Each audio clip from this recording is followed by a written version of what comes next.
Hello everyone, welcome to my channel KST Vaikuntham. ఆషాఢం సందర్భంగా శుక్రవారం నాడు పార్వతి అమ్మవారికి నిమ్మకాయతో పూజ చేశానండి. రోసెస్ మరియు చామంతి యూస్ చేసి నిమ్మకాయలు మధ్య మధ్యలో పెట్టి పార్వతి అమ్మవారికి పూజ చేశానండి. అలానే లక్ష్మీ నరసింహస్వామి గుడిలో లక్ష్మీ అమ్మవారికి రోసెస్ మరియు చామంతితో పూజ చేశానండి. పార్వతి అమ్మవారికి రోజెస్ మరియు చామంతితో మొత్తం పూల జడ అల్లేసిన తర్వాత పైనుండి నిమ్మకాయలు పెట్టి నిమ్మకాయలు గుచ్చేసి పూల జడ తయారు చేశానండి. అలానే లక్ష్మీమ్మవారికి ఫస్ట్ ఆఫ్ ఆల్ రోజెస్తో మొత్తం పూల జడ గుచ్చేసేసి ఆ తర్వాత పైనుంచి చామంతి పువ్వుతో కుచ్చి పెట్టానండి.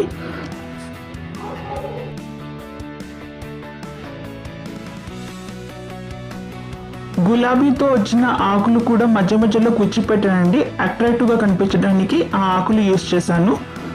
టోటల్ 5 నిమ్మకాయలు యూస్ చేశానండి.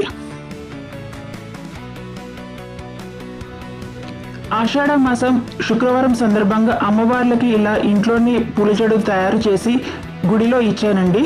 అమ్మవారికి అలంకరించిన తర్వాత ఎలా ఉన్నదో అది కూడా నేను ఈ వీడియోలో చూపిస్తానండి.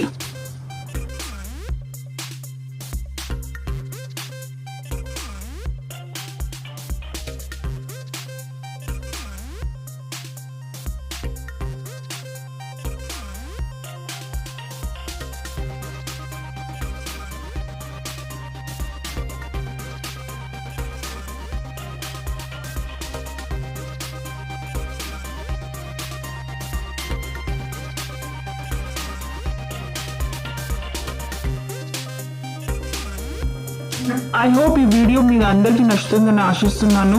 Please keep in touch with my channel KST Vaikuntham. ధన్యవాదములు.